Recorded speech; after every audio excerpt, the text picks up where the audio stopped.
Hi guys, at sa araw na ito ay samahan niyo ako sa pag-uwi ko sa amin sa Mindoro. Kaya naman tara! Ayan, fast forward, sumakay na ako ng angkas patungo sa Cubao. Dahil dun tayo sasakay ng bus pa Batangas. Kaya naman, 1, 2, 3, tara! Ayan, at binidyoan ko nga wala muna dahil naka-stop kami kasi naka-red pa yung stoplight. Ayan, binidyoan ko lang yung paligid.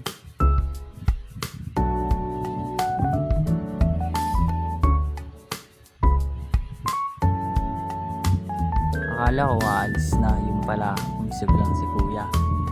Kaya ayun, video pa lang ulit.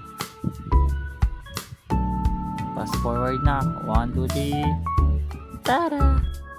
Ayun na nga, at sa puntong ito ay patungo na kami ng Cubao, kung saan sasakay tayo pa Batangas. Kasi sa Batangas tayo sasakay ng barko pa Mindoro.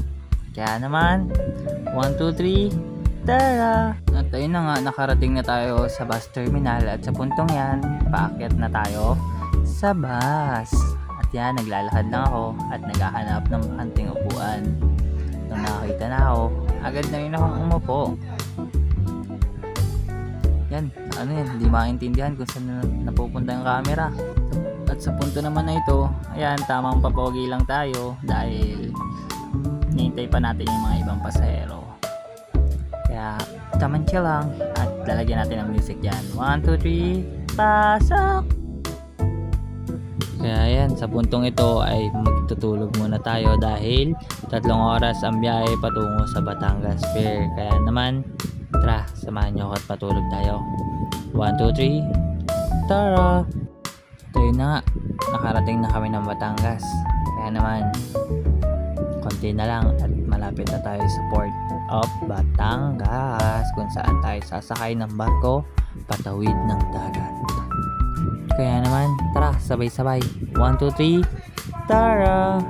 At ayun na nga, sa puntong ito ay nasa Batangas na tayo, Port of Batangas. At dyan ay pababa na tayo ng bus para kunin ang ating maleta at maglakad patungo sa Port of Batangas, kung saan tayo bibili ng ticket at maghihintay ng boarding paakyat ng barko.